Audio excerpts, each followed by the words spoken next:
చూస్తుంటే మాత్రం చాలా చాలా ఆశ్చర్యంగా ఉన్నది. ఒకసారి వాళ్ళ చరిత్రను వాళ్ళే మర్చిపోయినేమో అనిపిస్తున్నది. మనము వాళ్ళ చరిత్ర వాళ్ళు మర్చిపోయినా, వాళ్ళ చరిత్రను ప్రజలను మర్చిపోయేటట్టు వాళ్ళు చేయదలుచుకున్నా నేను మా రైస్ మిల్ సోదరులందరితో కొడతా ఉన్నా.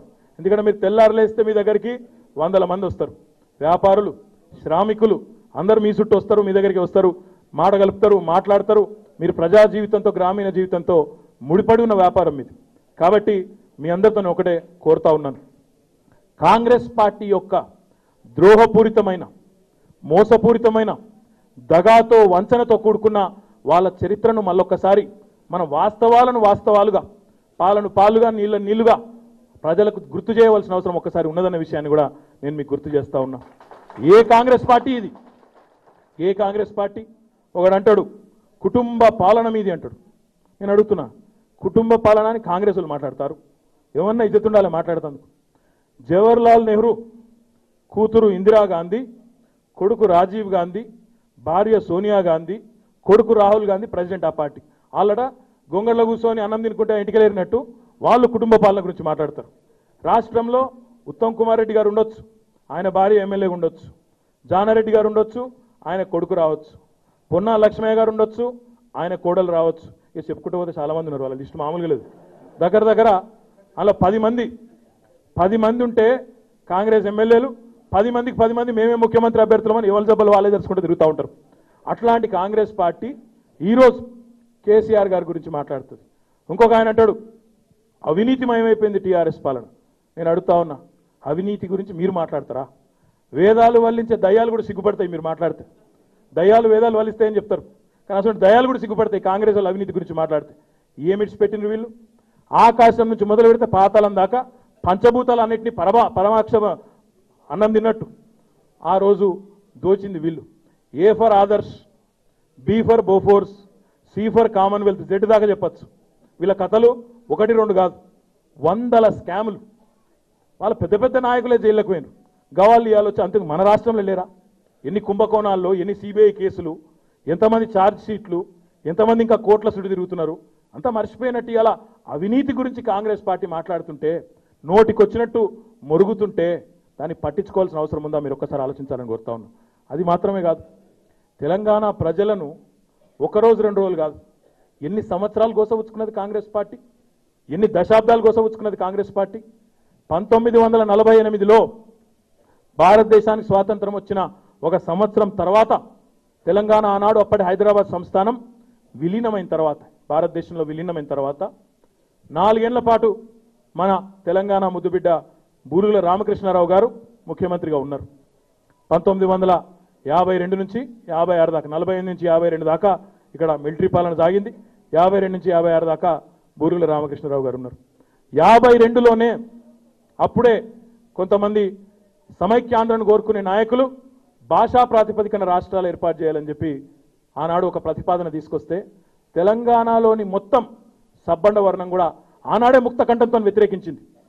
జస్టిస్ ఫజల్ అలీ గారు మొట్టమొదటి ఎస్ఆర్సీని ఏర్పాటు చేస్తే కేంద్ర ప్రభుత్వం, ఆ కమిటీకి అధ్యక్షుడిగా ఉన్న జస్టిస్ ఫజల్ అలీ గారు కూడా నిర్ద్వందంగా చెప్పిండు, హైదరాబాద్ సంస్థానాన్ని ఏదైతే ఈరోజు తెలంగాణ రాష్ట్రంగా ఉన్నదో, అప్పటి హైదరాబాద్ సంస్థానంగా ఉన్న ప్రాంతం ఉందో దాన్ని వేరే ఉంచాలే, కల్పొద్దు, కల్పిత నష్టమవుతుందని చెప్పి పెద్ద మనిషి చెప్పిండు.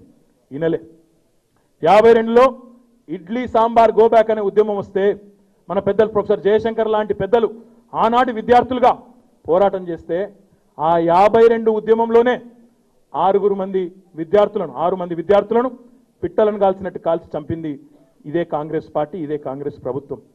1952లో మొదలైన ఉద్యమం 56లో ఆంధ్రప్రదేశ్ ఏర్పాటు అయ్యేదాకా కూడా ఏదో ఒక రూపంలో కొన్ని హెచ్చుతగ్గులతో కొనసాగుతూనే ఉంటే కూడా ఫస్ట్ ఎస్ఆర్సీని బేఖాతరు చేస్తూ, ఫజల్ అలీ గారు చెప్పిన మాటను పెడచెవిన పెడుతూ, తెలంగాణ ప్రజల అభిప్రాయాన్ని తుంగలో దొక్కి 56లో ఆంధ్రకు తెలంగాణకు ఇష్టం లేని పెళ్లి చేసింది కాంగ్రెస్ పార్టీ. తర్వాత 68లో మళ్ళీ ఉద్యమం వస్తే, ముల్కీ గోబ్యాక్ అనే ఉద్యమం వస్తే, ఆనాడు నాన్ ముల్కీ గోబ్యాక్ అనే ఉద్యమం వస్తే 68, 69లో ఒకరు కాదు, ఇద్దరు కాదు, తెలంగాణలోని 370 మంది విద్యార్థులను పిట్టలను కాల్చినట్టు కాల్చి చంపి ఆనాడే నరహంతక పార్టీగా ముద్ర వేసుకున్నది ఇదే కాంగ్రెస్ పార్టీ.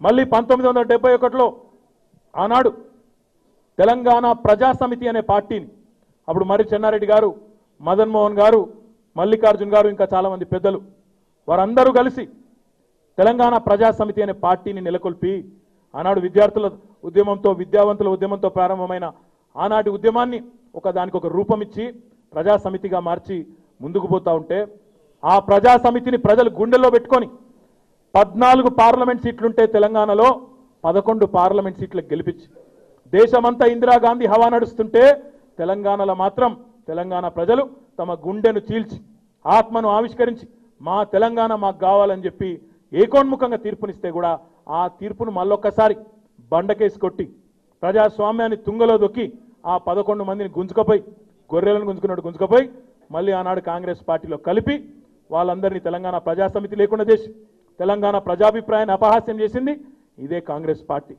మళ్ళీ 30 ఏళ్ల తర్వాత 71 తర్వాత మళ్ళీ 2001లో ఎప్పుడైతే గులాబీ జెండా ఎగిరిందో, తెలంగాణ ఆత్మగౌరవ బావుట ఎగిరిందో అప్పుడు మళ్ళీ దెబ్బకు జడిసి 2004లో మనతో పొత్తు పెట్టుకోవడమే కాదు, పొత్తు పెట్టుకొని మళ్ళీ నిజామాబాద్లో, కరీంనగర్లో స్వయానా సోనియా గాంధీ గారు మీ మనసులో ఏముందో నాకు తెలుసు, మీకు తెలంగాణ కావాలనే కోరిక బలంగా ఉందని నాకు తెలుసు, తప్పకుండా తెలంగాణ ఇస్తా అంటే ఆనాడు మనం పొత్తు పెట్టుకొని ముందుకు పోతే అప్పుడు కూడా మళ్ళొకసారి వంచించి మోసం చేసి ఆనాడు కూడా మళ్ళీ 2004 నుంచి 14 వరకు 10 ఏళ్ళు, 1 సంవత్సరం కాదు, 2 సంవత్సరాలు కాదు, 10 ఏళ్ళు తెలంగాణ ప్రజలను రాచి రంపాన పెట్టి సతాయించి ఆఖరికి మళ్ళీ కేసీఆర్ గారి నిరాహార దీక్ష తర్వాత ఆయన చావు నోట్లో తలబెట్టి తెలంగాణ కోసం ఒక ప్రకటన తెస్తే మళ్ళీ అప్పుడు కూడా అపహాస్యం చేసి వెనుకకు పోయి కేంద్ర ప్రభుత్వం మాట తప్పి 100 మంది పిల్లలు, ఇషాన్ రెడ్డి కావచ్చు, శ్రీకాంతాచారి కావచ్చు,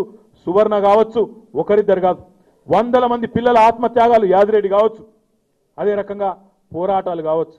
ఇవన్నిటి తర్వాత 2014 ఎన్నిక ఇంకొక కొన్ని రోజులు ఉందనగా, నెలలు కాదు, వారాలు కాదు, కొన్ని రోజులు ఉందనగా ఆఖరి పార్లమెంట్ సమావేశంలో ఆఖరి రోజు విధి లేక అనివార్యంగా ఇయ్యకపోతే తెలంగాణ ప్రజలు ఈపు చింతపండు చేస్తారని అర్థమైన తర్వాత గప్పుడు దెబ్బకు దయ్యం దిగొచ్చి ఆనాడు ఇయ్యాల్సి వచ్చింది తప్ప తెలంగాణ ఇయ్యలేదు కాంగ్రెస్ పార్టీ మర్యాద. ఇది వాస్తవం. నేను చెప్పినా లేదన్నా తప్పుంటే దయచేసి చెప్పాలని చెప్పి నేను కోరుతా ఉన్నా. అంటే ఇన్ని జరిగిన తర్వాత 2014లో రాష్ట్రం వచ్చింది. మరొకసారి మీరు ఆలోచన చేయాలి. రాష్ట్రం వచ్చిన తర్వాత మొదటి సంవత్సరం అంతా అగమ్య గోచరం, అయోమయం. అధికారులు ఎవరు ఎట్టుంటారో తెలియదు, ఐఏఎస్ అధికారులు, ఐపీఎస్ అధికారులు ఎవరు ఎట్టుంటారో తెలియదు, కోర్టుల విభజన కాలే, సంస్థల విభజన కాలే, మన ఆర్థిక పరిస్థితి మనకే పూర్తిగా అవగాహన లేదు. మొదటి సంవత్సరం మొత్తం దాన్ని అర్థం చేసుకొని కేంద్ర ప్రభుత్వంతో పోరాడి మనం సాధించుకోవాల్సినవి సాధించుకోవడంలోనే పోయింది. తర్వాత ఈ 3 ఏళ్లలోనే 1, 2 కాదు, ఇటు సంక్షేమ రంగమైనా ఇటు అభివృద్ధి రంగమైనా అన్నింటిలో కూడా ఇరిగేషన్ ప్రాజెక్టులు కానీ, మిషన్ భగీరథ లాంటి కార్యక్రమాలు ఒక్కసారి మీరు ఆలోచించాలని కోరుతా ఉన్నా. అంగట్లో అన్నీ ఉన్నా అల్లున్నట్లో శని ఉంటే పనులు కావంటారు.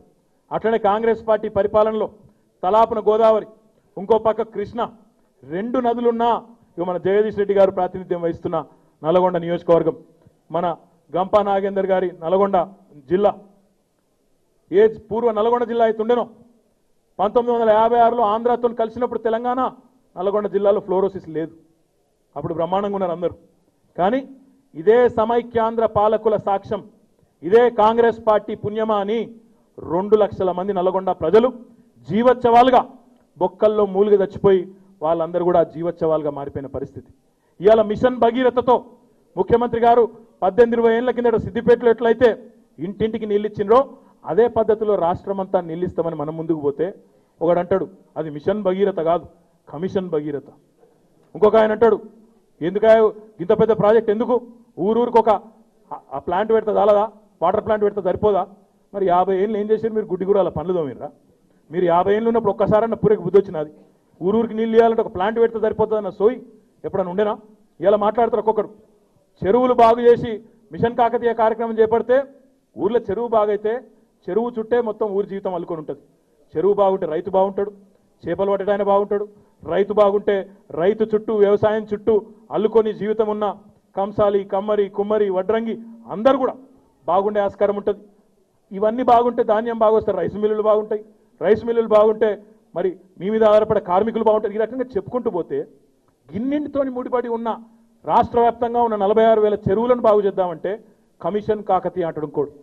కమిషన్లు, కాంట్రాక్టులు, కక్కుర్తివడుడు, సంచులు మోసుడు, ఇది కాంగ్రెస్ దద్దమ్మలకు, కాంగ్రెస్ సన్నాసులకు అలవాటు తప్ప టీఆర్ఎస్ పార్టీకి, కేసీఆర్ గారి నాయకత్వానికి అవసరం లేదు, అలవాటు కూడా లేదని చెప్పి నేను మీకు ఈ సందర్భంగా విజ్ఞప్తి చేస్తా ఉన్నా.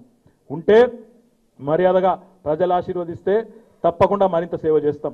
ప్రజలు వద్దు ఇంకెవరికి అవకాశం ఇస్తామంటే దానికి కూడా రెడీగా ఉన్నాం.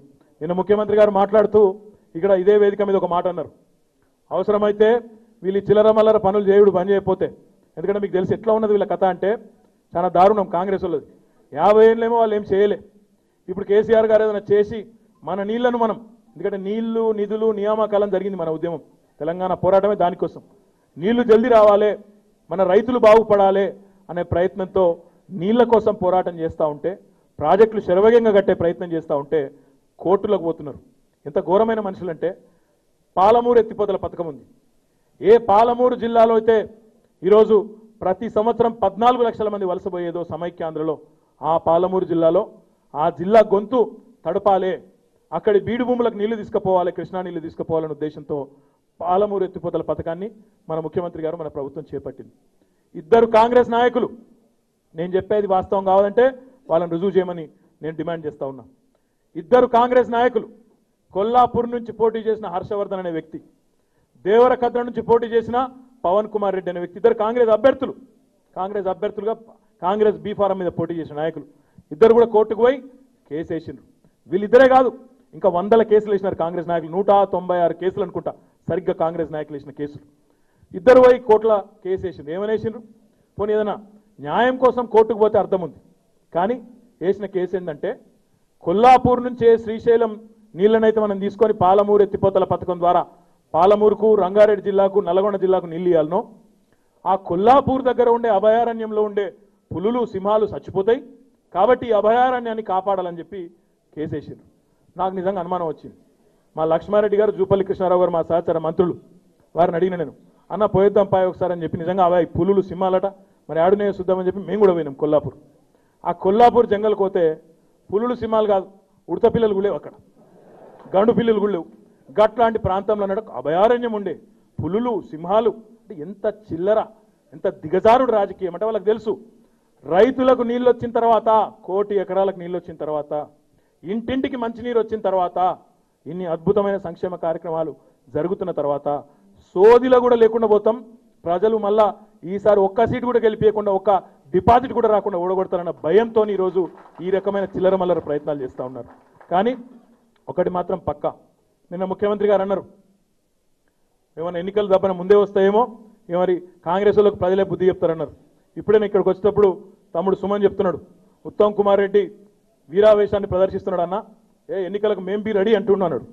నేను చెప్పిన తమ్మునికి, పోషమకాడికి గుంజుకపోయేటప్పుడు గొర్రెపిల్ల కూడా గట్ల చేస్తుంది, మేకపోతు గాంభీర్యం అంటారు దాన్ని, వాళ్ళకెరికే మనకెరికే ప్రజలకు కూడా ఎరికే ఏం జరగబోతుంది అనేది అందరికెరికే. ఎన్నిక ఎప్పుడు వచ్చినా అలా డైలాగులు ఇట్లే ఉంటాయి. మేము చూసినాం, వరంగల్లో చూసినాం, మెదక్లో చూసినాం, జిహెచ్ఎంసీలో చూసినాం, నారాయణ గేట్లో చూసినాం, కంటోన్మెంట్లో చూసినాం, పాలేరులో చూసినాం, ఖమ్మం కార్పొరేషన్లో చూసినాం. ఇప్పటిదాకా వచ్చిన ప్రతి ఉప ఎన్నికలకు ఇవే డైలాగులు. లేస్తే మనుషులం కాదు, వాళ్ళు లేవరు, అది కాదు. మాటలు మాత్రం ఇక మొత్తం ఇక జబ్బలు దర్శుడు. ఆయన అంటాడు, నేను కేసీఆర్ను గద్దె దించేదాకా గడ్డం తీయ అంటాడు. నువ్వు గడ్డం తీస్తే ఎంత, తీయకపోతే ఎంత, నిన్ను అడిగినోడేవాడు, ఉంటే గింటే బాధ మీ మంగళాయనకు ఉండాలి తప్ప మాకది ఏం లేదు. అయినా గడ్డం పెంచిన ప్రతి ఒక్కరు గబ్బర్ సింగ్ అయిపోతాడు, నాకు తెలియకడతా. గడ్డం పెంచంగా నేనంటే ప్రజలందరూ బాధపడి కాంగ్రెస్ కోట్లు ఎత్తారట. ఏ గడ్డాలు పెంచితే ఆఖరికి అడిగి పోయి సన్నాసిలలో కలిసిపోయేది తప్ప వాళ్ళతో అయ్యేదేం లేదు. అది మీకు, నాకు, సోనియా గాంధీ కూడా ఎరికే. శాతగాన్ దద్దమ్మలతో అయ్యేదేం లేదు, పోయేదేం లేదని.